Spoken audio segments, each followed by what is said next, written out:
ఇక్కడ వచ్చిన మీ అందరికీ యేసుక్రీస్తు నామమున పేరిట శుభాభినందనాలు తెలియజేస్తా ఉన్నాం. దేవుని యొక్క ప్రేమలో క్రిస్మస్ దినాల్లో మనం ఉన్నాం. మరి సరి చేసుకునే దినాల్లో ఉన్నాం. ప్రభువుని ప్రేమించే దినాల్లో ఉన్నాం. మరి ఆయన యొక్క జన్మాన్ని జ్ఞాపకం చేసుకుంటూ సంతోషించే దినాల్లో ఉన్నాం. ప్రియులారా, ప్రభువారు ఎందుకు వచ్చారు? అసలు ఈ పండగ ఎందుకు చేసుకుంటాం? క్రైస్తవులే ఎందుకు చేసుకుంటారు, మిగతా వాళ్ళు ఎందుకు చేసుకోరు అంటే ఒక చిన్న ఉదాహరణ. మీ అమ్మాయికి పుట్టినరోజు మీరు చేస్తారా, పక్కన వాళ్ళు చేస్తారా? కదా. కాబట్టి ఈయన పుట్టినరోజు ఎవరు చేయాలి? మనమే చేయాలి. అన్నిళ్ళు ఎందుకు చేస్తారు? మిగతా వాళ్ళు చేయరు కదా. దేవుడిని ఎరిగిన వారే ఈ యొక్క పని చేస్తారు. సరే, ఎందుకు వచ్చాడో ఆయన ఒకసారి మనము జ్ఞాపకం చేసుకొని తిమోతికి రాసిన మొదటి పత్రిక 1వ అధ్యాయము 15వ వచనం. 1వ అధ్యాయము 15వ వచనం. పాపులను రక్షించుటకు క్రీస్తు ఈ లోకమునకు వచ్చెను. ఎందుకు వచ్చారంట అంటే మనం ఇప్పుడు ప్రభు దగ్గరికి వచ్చిన వాళ్ళందరం ఎవరు? పాపులమే. పుట్టిన ప్రతివాడు కూడా బైబిల్ ప్రకారం పాపి. దావీదు అంటాడు, నేను నా తల్లి గర్భంలోనే పాపములో పుట్టినవాడను అన్నాడు. పాపంలోనే ఆమె గర్భం ధరించింది. సరే, ఆ సందర్భం వేరనుకోండి. సరే, ఏదేమైనా దేవుని ప్రేమిస్తున్నటువంటి ప్రియబిడ్డలారా, బైబిల్ ఏం చెప్తుందండి? పాపులను రక్షించుటకు క్రీస్తు ఈ లోకమునకు వచ్చాను. అలాగే లూకాసు వార్త 19వ అధ్యాయము 10వ వచనానికి వెళదాం ప్రియులారా. లూకాసు వార్త 19వ అధ్యాయము 10వ వచనం. నశించిన దానిని వెతికి రక్షించుటకు క్రీస్తు యేసు ఈ లోకమునకు వచ్చింది. దేన్నంట? నశించింది అంటే మన జీవితము అపవాది చేతిలో పడితే పాతాళానికి వెళ్ళిపోతాం. పాతాళానికి వెళ్ళిపోతే ఇంకక్కడ స్థుతి ఉండదు. యుగయుగములు పండ్లు కొరుకుట అగ్ని ఉంటుందని బైబిల్ తెలియజేస్తాం. అంటే అక్కడ అగ్ని ఆరదు, పురుగు చావదు అని బైబిల్ తెలియచేస్తాం. నిజమే ప్రియులరా. మరి ప్రభువుని నమ్మకుండా ఉన్న వాళ్ళంతా కూడా ఎక్కడికి వెళతారు? నరకానికే పోతారు. బైబిల్ ప్రకారం చెప్తున్నారు. సరే, నీ యొక్క ఉన్నటువంటి ఆలోచనలు నాకు అనవసరం. బైబిల్ ప్రకారం నశించిన దానిని వెదకి రక్షించుటకు క్రీస్తు లేదా మనుష్య కుమారుడి లోకమునకు వచ్చింది. మత్తయి సువార్త 5వ అధ్యాయము 17వ వచనం. మత్తయి సువార్త 5వ అధ్యాయము 17వ వచనం. ధర్మశాస్త్రమును నెరవేర్చుటకు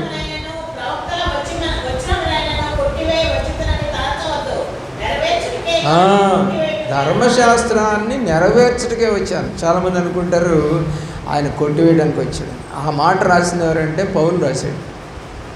ప్రభువారు అయితే అనలా మాట. ప్రభువారు ఒకటే మాట అన్నారు, నేను ధర్మశాస్త్రాన్ని నెరవేర్చడానికే వచ్చాను. ఎందుకని?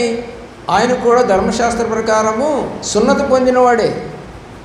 మరి సున్నతి పొందినవాడు ఎవరికి బద్ధుడుగా ఉంటాడు? ధర్మశాస్త్రానికి బద్ధుడుగా ఉంటాడు. మనం ఇప్పుడు సున్నతి అయితే పొందలేదు. మనమైతే సున్నతి పొందలేదు. రెండవది, ఆనాడు పురుషులు తప్ప స్త్రీలు మందిరాల్లోనికి వెళ్ళడానికి వీలు లేదు. వాళ్ళు ఇంట్లోనే ఉండాలి, ఇంట్లోనే ప్రార్థన చేసుకోవాలి. ముస్లిమ్స్ లాగా.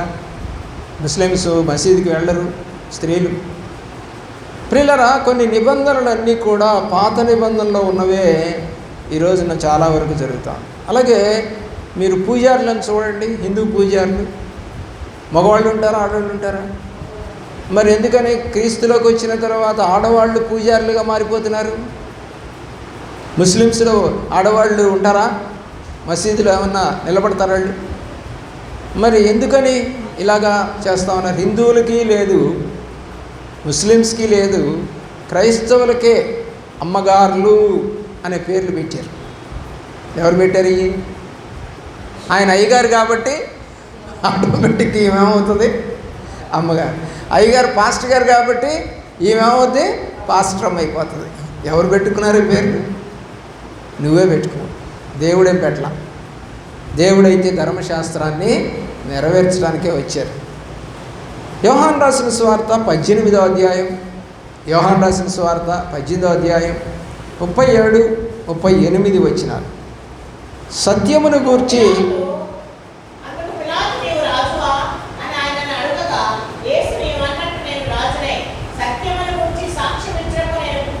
దేనికి పుట్టానని చెబుతున్నాడు ప్రభువారు. సత్యం ఏంటో మా ప్రజలు చెప్పటం లేదు. సత్యం అంటే ఏంటో వారికి గ్రహింపు రానికుండా నడుస్తూ ఉన్నారు. అందుకని సత్యమును గూర్చి సాక్ష్యం ఇవ్వడానికి నేను ఇక్కడికి వచ్చాను, పుట్టాను. ఎంతమందికి ఇది అర్థమవుతుందో నాకు తెలియదు. ఎంతమంది యేసు ప్రభువారు అసలు ఎందుకు వచ్చాడో ఇంతవరకు వారికి అవగాహన ఉన్నట్టుగా కూడా నాకు కనపడలా. క్రిస్మస్, హ్యాపీ క్రిస్మస్ అని ఎన్నిసార్లు చెప్పుకుంటావో నీ వాళ్ళకి, నీ బంధువులకి, చుట్టుపక్కల వాళ్ళకి, కనపడిన వారికి, తెలిసిన వారికి, తెలియని వారికి, అన్యులకి కూడా, ముస్లిమ్స్కి కూడా హ్యాపీ క్రిస్మస్. మరి వాళ్ళంతా హ్యాపీగా ఉన్నారా? నువ్వు హ్యాపీ క్రిస్మస్ చెప్పిన వాళ్ళంతా బతికున్నారా? నువ్వు హ్యాపీ క్రిస్మస్ చెప్పిన వాళ్ళంతా రోగగ్రస్తులు కాకుండా క్షేమముగా ఉన్నారా? యాక్సిడెంట్లు అవ్వకుండా ఉన్నారా? ఇబ్బందులు పడకుండా ఉన్నారా? కుటుంబం అంతా సంతోషంగానే ఉంటుందా? హ్యాపీ క్రిస్మస్ చెప్పినంత నోటి దోల ఇళ్లల్లో కనపడదు. కనపడుద్దండి? తాగి వస్తాడు, క్రిస్మస్ రోజే తాగి వస్తాడు, ఇంట్లో గొడవ పెట్టుకుంటాడు. ఏమండి, క్రిస్మస్ రోజే బంధువులు వస్తారు, వాళ్ళతో గొడవ పెట్టుకుంటారు. చిన్న చిన్న మాటలకే ఏమైపోతాం? తగాదాలకి తావిస్తాం. మళ్ళీ ఏం చెప్పామండి చర్చిలో? Happy Christmas. బయట కనపడిన వాళ్ళకి ఏం చెప్పాం? Happy Christmas. హ్యాపీనెస్ లేనటువంటి క్రిస్మస్ అని ఈ కుటుంబంలో జరుగుతూ ఉంది. హ్యాపీనెస్ ఎప్పుడు వస్తుందంటే పిల్లవాడు బాగా చదువుకొని మంచి మార్కులు తెచ్చుకున్నప్పుడు వస్తుంది. తక్కువ మార్కులు వస్తాయి అనుకోండి, లేదా తప్పాడు అనుకోండి. ఒక ఆమె ఇలాగే మా రిజల్ట్స్ వస్తే నేను అమ్మా మరి ఆన్లైన్లో కదా ఇప్పుడు, ఆన్లైన్లో ఏమంటే ఊరకనే తెలిసిపోతుంది, మన సెల్ ఫోన్లో చూసుకోవచ్చు మనం. అయితే నేను అడిగాను, ఎప్పుడు అడిగాను, ఎప్పుడో పొద్దున 10 గంటలకు రిజల్ట్స్ వస్తే నేను సాయంకాలం 4 గంటలకు అడిగితే ఇంకా చూడలేదయ్యా. ఏంటి ఇంకా చూడకపోవడం? 10 గంటలకు వస్తే 4 గంటల దాకా చూడలేదా? ఎంత ఆశపడతారో తప్పినోడైనా పాసోడైనా కానీ చూడటానికి. నాకు అనుమానం వచ్చేసి మా టీచర్ గారితో అన్నాను, ఆ పిల్ల ఫెయిల్ అయ్యి ఉంటుంది, అందుకని ఏం చెబుతుంది, చూడలేదని చెబుతుంది. ఎంత అబద్ధం ఆడతాం కదా సింపుల్గా. మళ్ళీ క్రైస్తవులే, ఏమండి క్రైస్తవులే, కానీ నిజాన్ని చెప్పడానికి ఏమన్నాడు ప్రభువారు? సత్యమును ప్రకటించడానికి నేను వచ్చాను, చూపించడానికి నేను వచ్చాను. మరి నువ్వు క్రైస్తవురాలుగా ఉంటే అబద్ధాలు ఆడుతున్నావా? జ్ఞాపకం చేసుకోవాల్సిందే కోరుతాం. అలాగే మార్క్స్ వార్త 10వ అధ్యాయము 45వ వచనం. మార్క్స్ వార్త 10వ అధ్యాయము 45వ వచనం. పరిచారము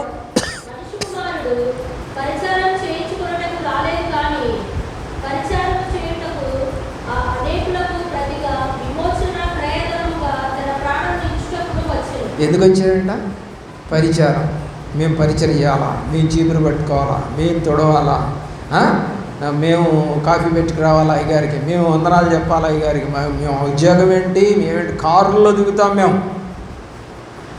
మాకు 3 అంతస్తుల బిల్డింగులు ఉన్నాయి, ఏమనుకుంటున్నారు నన్ను అనేటువంటిది నీకు ఉందేమో నాకు తెలియదు. కానీ నేను వెళ్ళిన సహవాసంలో కలెక్టర్లు సైతం వచ్చి చీపురు పట్టుకొని ఓడిస్తారు, పెద్ద పెద్ద అధికారులు సైతం వచ్చి బాత్రూములు కడుగుతారు, కుర్చీలు సర్దుతారు, పట్టాలు వేస్తారు. ఏమంటే కారుల్లోనే వస్తారు, కానీ చర్చిలో తగ్గించుకొని పని చేస్తారు. మనకి ఇంత ముక్కు పడుకుంటేనే ముక్కులు ఎగరేసి తిరిగే రకం, మామూలు రకం కాదు. ఇంత ముక్కు పడుకుంటే. కాబట్టి దేవుడికి రావాల్సిన మహిమ తెస్తున్నామా క్రైస్తవులుగా? ఆయన ఏం చెప్తున్నాడు? నేను పరిచర్య చేయడానికి వచ్చాను. ఒకసారి మన సంఘంలోనే అనుకుంటాను, ఒక అయ్యగారు మీకెందుకు, నేను ఊడుస్తా, నేను తుడుస్తాను. అమ్మ అది ఊడుస్తున్నావు కదా, నేను ఇక్కడ ఊడుస్తాలే అన్న. ఎందుకు అయ్యగారు మీరు, నేను ఊడుస్తాను. మనము ఆమె ఎందుకు చేయలేదు, ఆమె ఎందుకు చేయకూడదు అంటల్లా. మనకు చేతనవుతుంది, మనకు వచ్చు, మనం కూడా చేద్దాం. ఆయన అంటున్నాడు, నేను పరిచర్య చేయడానికే వచ్చాను, చేయించుకోవడానికి రాలా. చేస్తే తప్పు కాదు, నువ్వు చేస్తున్నావు, నువ్వు గది ఉడుస్తున్నావు, ఇంకో గది నేను ఉడిస్తే తప్పేముంది. ఇంట్లో కూడా భర్తలు ఎంత ఆధిపత్యం వహిస్తారనుకుంటున్నావు? ఏంటి సరిగా ఓడవట్లేదు, నువ్వు ఇంట్లో భాగం లేదా, నువ్వు తిరగట్లేదా ఇంట్లో? తను ఒక్కతే తిరుగుతుందా? పిల్లలు తిరగట్లేదా? ఆ పిల్ల ఏముంటుందండి ఇందాక, అమ్మా నేను తుడుస్తా, అమ్మా నేను తుడుస్తా, నాకు ఇవే అంటుంది. ఎంత వయసు అండి? 7 వయసు. అంటే పరిచర్య అనేది మనము నేర్పిస్తే వస్తుంది ఒకటి, రెండవది వారికి కూడా మనసు కలగాలి. చాలామందిని నేను చూస్తూ ఉంటాను, కానీ పరిచర్య మాత్రం చేయరు, కానీ గుంటూరులో ఉన్నటువంటి విశ్వాసులు, నేను పెంచిన విశ్వాసులు అంతా కూడా పరిచర్య చేసిన వాళ్ళే. మరి వాడికి తప్పుదారిలో నడిచి ఆ పరిచర్య నేను వాళ్ళ దగ్గర నుంచి తీసేసి. ప్రియులారా, ఆలోచన చేయండి. 6వ విషయాన్ని కనుక మనం చూస్తే మత్తయి సువార్త 20వ అధ్యాయము 28వ వచనం. 20వ అధ్యాయం 28వ వచనం. విమోచన క్రయధనముగా తన ప్రాణమును ఇచ్చుటకు యేసుప్రభువు వారు ఇచ్చారు. చదవండి 20:28.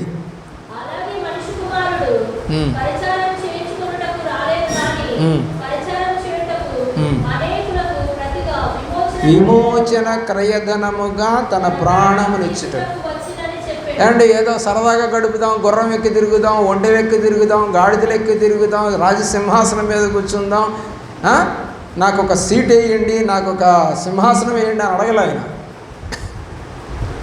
ఎక్కడ పోయి కూర్చున్నాడు? రాళ్ల మీద కూర్చొని ప్రార్థనలు చేశాడు, అడవుల్లో ప్రార్థన చేశాడు, కొండల్లో ప్రార్థన చేశాడు. ఎవరు పేద కుటుంబం అయినటువంటి లాజరు ఇంట్లోకి వెళ్ళాడు, అలాగే బేతనీలో మార్తామరియల ఇంటికి వెళ్ళాడు, కుష్ఠరోగుల ఇంటికి వెళ్ళాడు, అండ్ చనిపోయిన వాళ్ళ ఇంటికి వెళ్ళాడు, యాయిరు కుమార్తె చనిపోతే వెళ్ళాడు.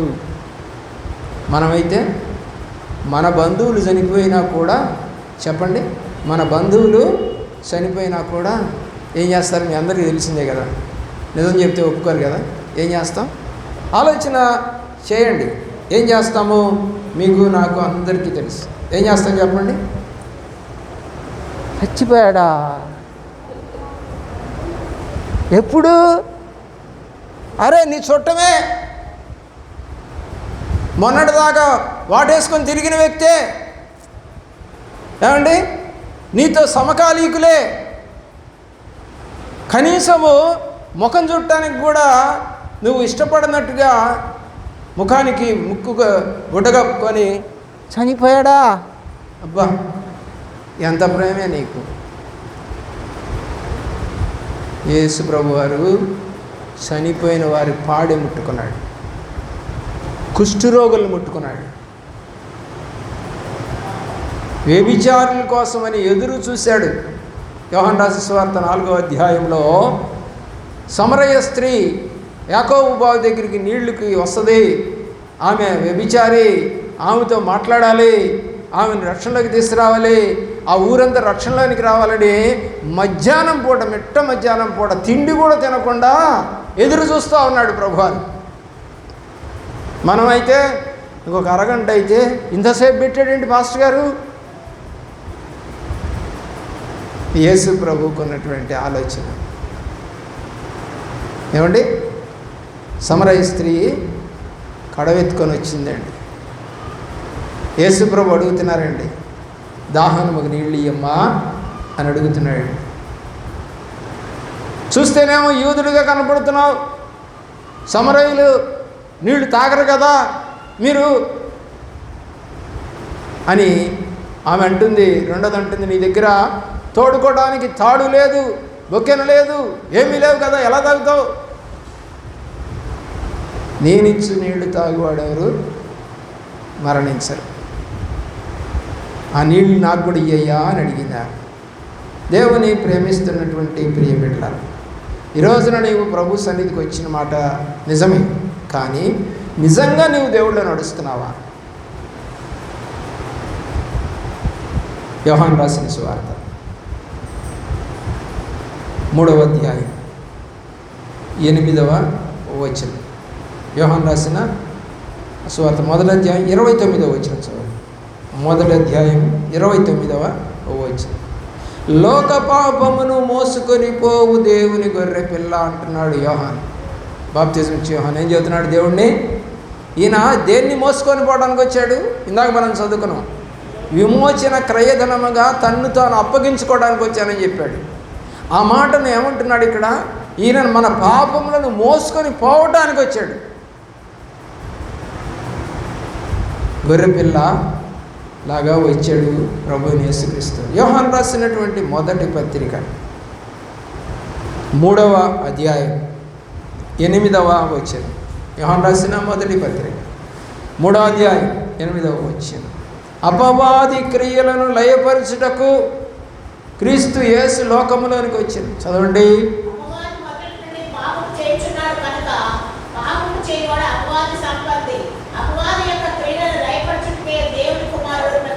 అందుకొచ్చాడు. ఈ లోకములకు ఎందుకు ప్రత్యక్షమయ్యాడు ఆయన? నీలో ఉన్నటువంటి అపవాది క్రియలు, లోకంలో ఉన్నటువంటి అపవాది క్రియలు అణగదొక్కడానికి వచ్చాడు. సినిమాలు చూస్తూ ఉంటారు చాలామంది. హీరో ఏం చేయాలని కోరుకుంటారు? విలన్ని చంపాలని కోరుకుంటారు, శత్రువులను కొట్టాలని కోరుకుంటాడు. వాళ్ళు కొడుతూ ఉంటే హీరో గారిని చూసి ఆనందిస్తూ ఉంటారు మీరు సినిమా హాల్లో. కానీ ఇక్కడ రియల్ హీరో యేసుక్రీస్తు. ఆ యేసుక్రీస్తుకి సాధనంగా ఎవరంటే నువ్వే. నువ్వు గనక ప్రార్థన చేస్తూ ఉంటే ఆయన నీ పక్కన నిలబడి నీకు విజయాన్ని కలగజేయడానికి సహాయం చేస్తూ ఉంటాడు. దావీదుకి ఏం చేశాడు? విజయాన్ని ఇచ్చాడు. ఏమన్నాడు? యెహోవా పేరట వస్తున్నారన్నాడు. గొలియాతుని చంపేశాడు. చిన్నవాడైనటువంటి దావీదు 6 మూళ్ళ జానుడు ఉన్నటువంటి యుద్ధ వీరుడిని సునాయాసంగా చంపడానికి గల కారణం ఏంటంటే ప్రభు అయిన యేసుక్రీస్తు అతనికి తోడుగా ఉన్నాడు. ఒకే ఒక రాయి. ప్రియులరా, ఎంత శక్తిమంతుడు దేవుడు! నువ్వు ఆయన నమ్ముకుంటే ఎన్ని కార్యాలు చేస్తాడో తెలుసా? సగం సగం నమ్ముకోవద్దు, సంపూర్ణంగా నమ్మాలి.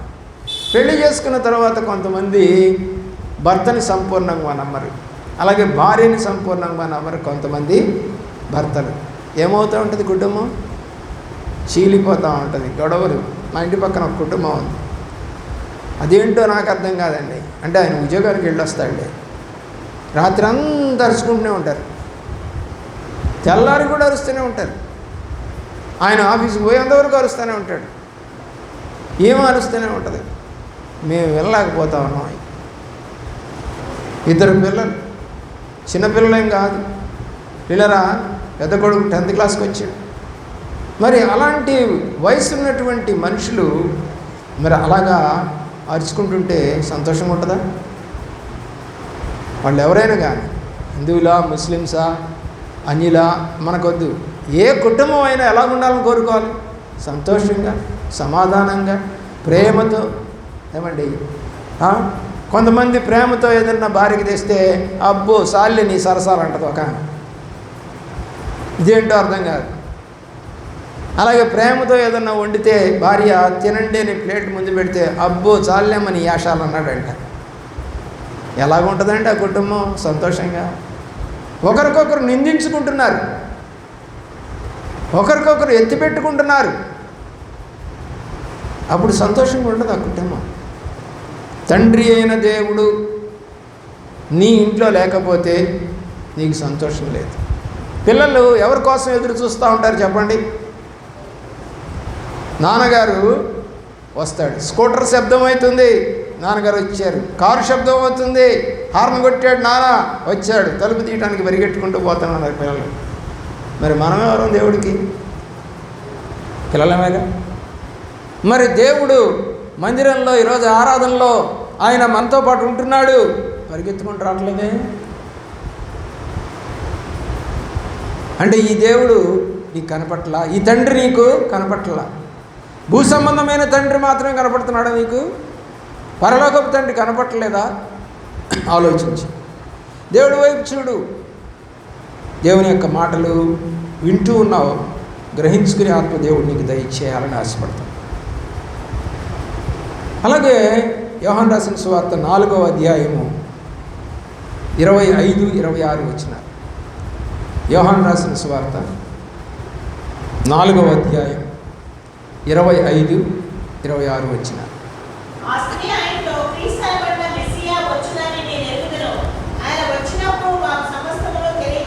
ఇప్పుడు ఎవరు వచ్చారు? మెస్సీ కాదా? క్రీస్తు కాదా?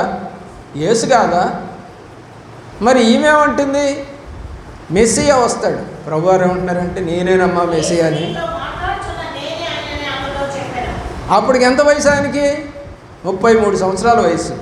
అంటే 33 సంవత్సరాల వయసులో ఉన్నా కూడా అనేక అద్భుతాలు, ఆశ్చర్యకార్యాలు, సువార్త సేవ జరుగుతున్నా కూడా ఈ అమ్మాయికి ఏమర్థం కాలా? ఈయన క్రీస్తు అని, ఈయన మెస్సియా అని. మెస్సియా వచ్చినప్పుడు సమస్తమును జరిగిస్తాడని, తెలియజేస్తాడని తెలుసయ్యా అంటుంది. ప్రభువారు అంటున్నారు నేనేనమ్మా మెస్సియా అని. గుర్తించలేకపోతున్నారు ఈరోజు మనుషులు ఎంతోమంది.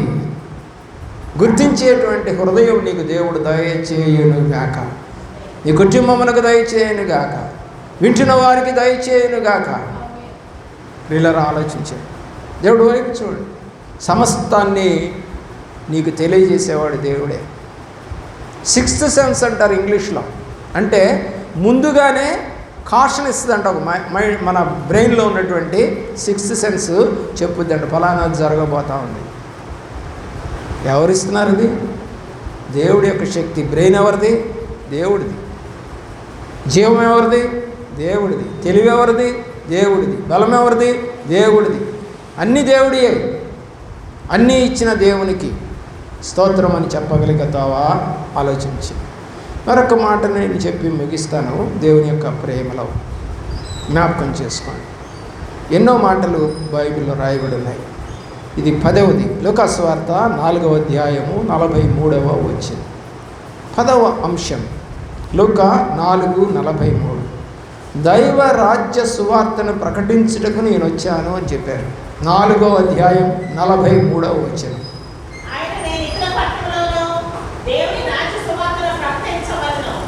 దేనికి వచ్చాడంట? ఇందు నిమిత్తము. ఎందుకు వచ్చాను నేను? మరి నువ్వెందుకు వచ్చావు? కాసేపు ఏదో ఆదివారం కూర్చొని పోవడానికా?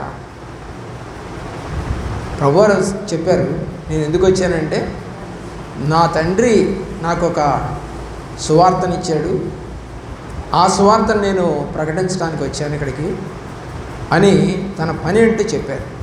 మరి నీ పని అంటే క్రైస్తవురాలుగా, క్రైస్తవుడిగా నా దేవుడు గొప్ప దేవుడు, రక్షకుడు, సహాయకుడు, ప్రేమించువాడు, ఆదుకునేవాడు, సమస్తమైనటువంటి కష్టముల్లో నుంచి, బాధల్లో నుంచి, ఇరుకుల్లో నుంచి నన్ను పోషించు దేవుడు అని చెప్పలేకపోతున్నావా? అనలేకపోతున్నావా? పక్కన వాళ్ళ దగ్గర చర్చికి వెళ్ళావా అక్క అంటే వెళ్ళా, బలారాధన తీసుకున్నా, తీసుకున్నా, పాస్టర్ గారు భలే నవ్విచ్చాడు ఈ రోజున, అదే ఆయనకి కావాల్సింది. గద్దింపులు లేదా? బలారాధనకు వచ్చి కూడా గద్దింపు లేదా? నవ్వుతున్నావా? నువ్వేమన్నా బహునువా? నువ్వేమన్నా జోకరువా? ఏమండి, వీళ్ళు ఏం చేస్తారంటే మాయామంత్రాలు పెట్టి మనుషులను నవ్విస్తూ ఉంటారు. మా చిన్నప్పుడు, ఇప్పుడు కూడా జరుగుతున్నాయి అనుకుంటాను, పల్లెటూరులోకి వస్తున్నట్టున్నారు. దేన్ని ఆడించడానికి వస్తారండి? కోతులను ఆడిస్తూ ఉంటే మనకు నవ్వు వస్తూ ఉంటుంది. ఆడించేవాడు ఒకడు ఉంటాడు, నిన్ను కూడా ఆడిస్తున్నాడు కదా, అపవాది నిన్ను కూడా కోతిలాగా ఆడిస్తున్నాడు కదా, వాడు ఇష్టం వచ్చినట్టుగా వాడి పనులన్నీ చేయించుకుంటున్నాడు కదా. ఏమంటే నిజంగా ఈ యొక్క కోతిని ఆడించేటువంటి వాడు ఉండబట్టి ఆ కోతులకి రానటువంటి పనులు కూడా చేస్తూ ఉన్నాయి కదా. అలాగా నీవు కూడా అపవాది చేతిలో ఒక కోతిలాగా మారిపోయి అపవాది చెప్పినట్టుగా డ్యాన్సులు వేస్తున్నావు. నిజంగా కోతి ఆ పనులను చేస్తుందా? తాడెక్కి తిరుగుతుందా? అగ్నిలో నుంచి దూకుద్దా?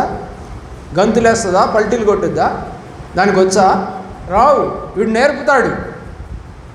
అలా నీవు కూడా దేవుళ్ళో పల్టీలు కొట్టే వ్యక్తిగా, తాళ్ళెక్కి తిరిగే వ్యక్తిగా, ఏమండి పిచ్చి పనులు చేసే వ్యక్తిగా నీవు దేవుడి చేతిలో ఉన్నావా లేక అపవాది చేతిలో ఉన్నావా? నువ్వు ఒక తప్పుడు పని చేస్తున్నావు అంటే నువ్వు అపవాది చేతిలో ఉన్నట్టు.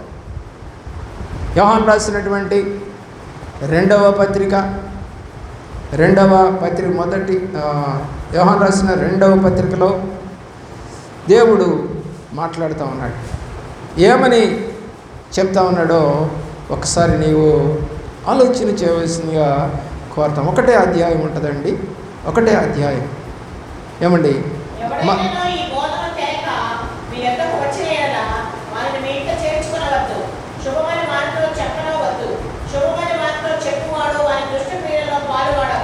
మరి రెండవ యోహాను పత్రిక 1వ అధ్యాయము 7వ వచనం కూడా చదువు. ఒప్పుకొనని వంచకులు అనేకులు లోకములో బయలుదేరి. క్రిస్మస్ వచ్చింది, యేసు ప్రభు పుట్టాడని ప్రకటన చేస్తున్నాం. కానీ ఈ ప్రజలు అనుకుంటున్నారంట యేసుక్రీస్తు శరీరధారి అయి వచ్చేనని ఒప్పుకోవట్లేదు. వాళ్ళందరిని ఏమన్నాడు? వంచకులు, అనేకులు అన్నాడు. ఒకళ్ళు కాదు, ఇద్దరు కాదు, ఇశ్రాయేల్ దేశంలోనే కాదు, అనేకులు లోకములో అన్నాడు. ఒక్క ఇశ్రాయేల్ దేశంలో అంటలా, లోకములో బయలుదేరి ఉన్నారు. బాగా గుర్తుపెట్టుకో. ఈరోజు నీ ఇంట్లో యేసుక్రీస్తుని ఈ లోకానికి ప్రత్యక్షమయ్యాడని నమ్మకం నీకు లేదా? ఒకసారి ఆలోచించు. దేవునికి ఇష్టంగా జీవించాలనుకుంటున్నావా లేదా ఆయన్ని బాధ పెట్టే జీవితం జీవించాలనుకుంటున్నావా? మానవులు దేవుణ్ణి ప్రేమించే జీవితం జీవించాలి. ఎందుకంటే 4వ వచనం 3వ పత్రిక, యోహాను రాసిన 3వ పత్రిక 1వ అధ్యాయం ఉంటుంది, 4వ వచనం. నా పిల్లలు సత్యమును అనుసరించి నడుచుకొనుచున్నారని వినుట కంటే నాకు ఎక్కువైన సంతోషం లేదు. సంతోషం ఎప్పుడండి? దేవునికి సంతోషం ఎప్పుడంట? సత్యమును అనుసరించి నడుచుచున్నారు. యోహాను రాసిన 3వ పత్రిక 1వ అధ్యాయము 4వ వచనం. దేవుని యొక్క ప్రేమలో ఈ రోజున మనము సత్యమును అనుసరించి నడవడానికి దేవుణ్ణి ఎరిగామా? అసత్యాన్ని చేయడానికి దేవుడి దగ్గరికి వచ్చామా? దేవుని క్రియలు నీలో కనబడుతున్నాయా లేకపోతే నువ్వు చనిపోయిన వ్యక్తివే? దేవునికి ఇష్టము కానిటువంటి ప్రతివారు కూడా నీవు సత్యమును అనుసరించి నడుచుకోకపోతే, అంటే సత్యం అంటే దేవుడు, సత్యం అంటే యేసు, ఆయన్ని అనుసరించి నడవకపోతే సంఘం ఎదుట సాక్ష్యం నీవు ఎలా ఇస్తావు? చెప్పండి, ఎలా ఇస్తావు సాక్ష్యం? ఈరోజు సాక్ష్యాలు పోయాయి కదా, నిజమైన సాక్ష్యాలు ఉన్నాయా? కడుపు నొప్పి పోయింది, తలనొప్పి పోయింది, విరోచనాలు తగ్గాయి, మా బావగారు రాడనుకున్నాం ఇంటికి వచ్చాడు, మా మామయ్య రాడనుకున్నాం వచ్చాడు, మాకు ఇల్లు లేదనుకున్నాం ఇచ్చాడు, మాకు గేదె లేదనుకున్నాం ఇచ్చాడు, ఉద్యోగం లేదనుకున్నాం ఇచ్చాడు, పిల్లలు లేరనుకున్నాం ఇచ్చాడు. ఈయన మొన్న ఒక సాక్ష్యం నేను వింటా ఉన్నాను యూట్యూబ్లో. ఒక అబ్బాయి, యవనస్తుడు, ఒక 25 ఏళ్ళ అబ్బాయి వచ్చాడు. పాస్టర్ గారు చెప్తూ ఉన్నారు, ఏంటి బాబు నీకేం మెరుగలు జరిగిందంటే, అయ్యగారు మీరు ప్రార్థన చేసి ఇచ్చారు చూడండి కొబ్బరి నూనె, ఆ నూనె పూసుకుంటే ఇంత జుట్టు వచ్చేసిందండి అన్నాడు. ఎన్నాళ్ళు పట్టిందయ్యా? 6 నెలలండి అన్నాడు. వామ్మో, 6 నెలలకి అంత జుట్టు వస్తే నాకు కూడా ఇవ్వయ్యా నూనె అన్నా. నాకు కూడా బట్టతలు ఉంది, నాకు కూడా ఏం సాక్ష్యాలండి? జుట్టు పెరిగింది, ఇవ్వలే సాక్ష్యాలు చెబుతూ ఉంటారు. యూట్యూబ్లో చూస్తే నాకు నవ్వు వస్తూ ఉంటుంది. నేను నా భర్త కోసం ప్రార్థన చేసి, నా పిల్లల కోసం ప్రార్థన చేసి, నా కోసం ప్రార్థన చేసి, దేవుళ్ళో నుంచి తప్పిపోకుండా ఉండుటకు ప్రార్థన చేశాం. ఈరోజు వరకు దేవుళ్ళ నుంచి తప్పిపోలేదనే సాక్ష్యాలు కావాలి దేవుడికి. రక్షణ లేకపోతే రక్షణ పొందారనే సాక్ష్యాలు కావాలి దేవుడికి. బాగు కాకపోతే బాగయ్యారు, నేను ప్రార్థన చేశాను, కనీసం 15 ఏళ్ల నుంచి మా ఆయన తాగుతున్నాడు. నా ప్రార్థన దేవుడు ఆలకించి ఆయనకి తాగుడు మానిపించాడు, సిగరెట్ మానిపించాడు, బజార్లో తిరగడం మానిపించాడు, డబ్బులు వృధాగా ఖర్చు పెట్టడం మానిపించాడు. ఇదిగో ఈ రోజున దేవుడి సన్నిధిలో నిలబడ్డాడు. నేను నెల్లూరు వెళితే అక్కడ ఒక భార్యాభర్తలు నాకు పరిచయం చేయడానికి నాకు ఒక రూమ్ ఇచ్చారు. ఆ రూమ్లో నాకు ఒక భార్యాభర్తల్ని ఇచ్చారు. అయ్యగారికి ఏం కావాలంటే చూసుకోండి మీరు, మంచిది. మాట కలిసిన తర్వాత ఆ అమ్మాయిని నేను అడిగాను. పెద్ద అమ్మాయి, చిన్నపిల్ల ఏం కాదు, ఒక 40 ఏళ్ళు ఉంటాయి, 40-45. అడిగితే ఆ అమ్మాయి అంటుంది, అయ్యగారు దేవుడు మా ఆయన్ని పట్టుకున్నాడయ్యా అంది. తాగుబోతంట, డబ్బు బాగా సంపాదిస్తాడు, వంట చేస్తాడు అతను. వంట చేసే దగ్గర నుంచి మెయిన్ మంచి ఉంటాయి కదండి, నెయ్యి, జీడిపప్పులు, కిస్మిస్ ఇవన్నీ కూడా దొంగతనం చేసేవాడంట. కేజీ తెస్తే పావు కేజీ ఇంటికి వచ్చేసేయంట. ఏం తెలుస్తాయి అంట వాళ్ళకి. ప్రియులారా, అలాంటి దొంగ పని చేసేవాడండి మా ఆయన. కానీ నేను ఏడ్చేదాన్ని, అయ్యా ఇంటికి తేవద్దయ్యా అని ఏడ్చేదాన్ని. నా ప్రార్థన దేవుడు విన్నాడు. ఇప్పుడు ఆ వంట చేస్తుంది మా ఆయనేనండి. మీటింగ్స్ అయ్యి 200 మందికి వంట చేస్తూ ఉన్నాడు అతను. ఇప్పుడు ఫ్రీగా చేస్తూ ఉన్నాడు. తన శ్రమని వాడుతూ ఉన్నాడు, తన డబ్బుని వాడుతూ ఉన్నాడు, తన టయాన్ని వాడుతూ ఉన్నాడు. దేవుడు పట్టుకున్నాడు. అది సాక్ష్యం అంటే. సాక్ష్యాలు ఉంటాయి. అలాంటి సాక్ష్యాలు నువ్వు చెప్పగలవా? చెప్పడానికి మనసుందా? ప్రార్థన ఉందా? దేవుడు ఎందుకు వచ్చాడు? మన పాపములను పరిహరించడానికి, విమోచించడానికి, మోసుకుపోవటానికి ఆయన ఈ లోకానికి వచ్చాడు. అలాంటి గొప్ప దేవుడు, అలాంటి గొప్ప తండ్రి నీకున్నాడు. నమ్ము, ప్రార్థన చేసుకో. రక్షకుడు, విమోచకుడు నీ ఇంట్లో పుట్టాలి. నక్షత్రాలు లాంటి స్టార్లు మీ ఇంట్లో వెలగటం నాకు గొప్ప సంగతిగా అనిపించదు. మీ ఇంట్లో దేవుడు పుట్టాడనేటువంటి సువర్తమానము మీ అందరి నోట, మీ కుటుంబం అందరి నోట వినపడినప్పుడే ఆ స్టార్కు ఉన్నటువంటి ఉపయోగం, ఆ వెలుగుకున్నటువంటి ఉపయోగం. నువ్వు నెక్స్ట్ మంత్ తీసేస్తావేమో స్టార్ని, కానీ నీ హృదయంలో పుట్టినటువంటి యేసుని తీసేయకూడదు. ఎక్కడ పుట్టాలి? మీ ఇంటి మీద. పశువులు పాకేస్తావా? పశువులు పాకేసి దండం పెట్టిస్తావా నీ పిల్లల చేత? బయటకు పోయేవాళ్ళు, వచ్చేవాళ్ళు అక్కడ ఏం పెడతారండి దాంట్లో? పశువుల పాకలో బొమ్మలు. అంటే ఎవరిని పూజ చేస్తున్నావు? ఎవరిని దండం పెడుతున్నావు? ఎవరిని ఆశ్రయిస్తున్నావు? ఆ బొమ్మలు మళ్ళా నెల తర్వాత తీసేస్తావు. ఎక్కడ పడేస్తావు? ఎక్కడో ఒక పెట్టెలో పెట్టి మూల అటక మీద బారేస్తావు. అంటే నీ దేవుడిని ఎక్కడ పెట్టావు? ఇప్పుడు మూల పెట్టావా? తప్పు కదా. నిర్గమాకాండం 20వ అధ్యాయం, నిర్గమాకాండం 20వ అధ్యాయం దేవుడు చెబుతున్నటువంటి మాట చదవండి. 3వ వచనం అనుకుంటాను. నిర్గమాకాండం 20వ అధ్యాయం 3వ వచనం. నేను తప్ప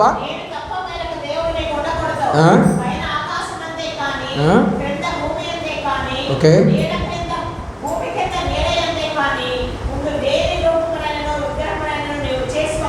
ఏమండి ఈ వాక్యము ఆర్సీఎం వాళ్ళ బైబిల్లో ఉండదా?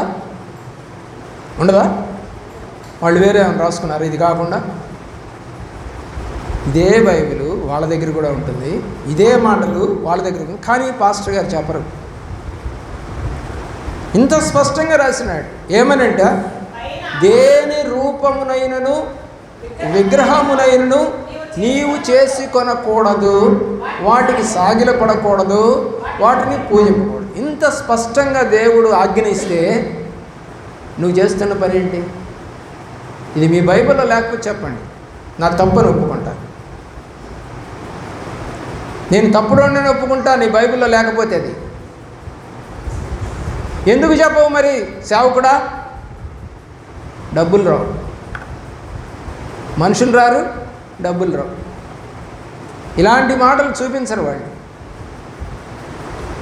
ప్రియులరా, ఈ రోజున లోకరక్షకుడు మీ కొరకు పుట్టి ఉన్నాడు. లూకాసు వార్త 2:11 ప్రకారం ఇదే మీకు ఆనవాలు. ఆయన పొత్తిగుడ్డలలో చుట్టబడి ఉన్నాడు, పోయి చూసి రండి అని గబ్రియేలు దూత గొల్లలకు చెప్తే అర్ధరాత్రి టైంలో పరిగెత్తుకుంటూ పోయి చూసి వచ్చారు. అదేం పగలు కాదు. మనం చచ్చిపోయిన వాళ్ళు కూడా ఏమంటామంటే ఇప్పుడు తీసుకెళ్తారు అనుకుంటే పోయి చూసి వస్తాం. రేపంటలే అంటే ఏం చేస్తాం? రేపే పోతాం. చనిపోయిన వ్యక్తి అక్కడ ఉన్నాడు తెలిసింది, కానీ అతన్ని బరీలు ఎప్పుడు చేస్తారంటే రేపు. అంటే రేపు పోయి చూద్దాంలే, తీసుకెళ్ళేటప్పుడు చర్చికి తీసుకొస్తారుగా, అప్పుడు చూద్దాంలే. నువ్వు నీ చుట్టాన్ని చూడటానికి ఏమండి ఆలస్యం చేస్తూ రేపు వెళ్దామంటావే. దేవుడి దగ్గరికి వచ్చి కూడా నీవు రేపు రక్షణ పొందాంలే, రేపు అంగీకరిద్దాంలే అని అనుకుంటున్నావా? దేవుడు చనిపోయినవాడు కాదు, సజీవుడు. సజీవుడైన యేసుక్రీస్తుని నువ్వు ఆరాధిస్తా ఉన్నావు, ప్రేమిస్తున్నావు, హత్తుకుంటున్నావు, ముద్దు పెట్టుకుంటున్నావు, కౌగిలించుకుంటున్నావు, మొక్కుతున్నావు. నీ హృదయం ఎలాగుంది దేవుళ్ళు? పరిశీలన చేసుకో, మోకరించు కొద్ది నిమిషాలు.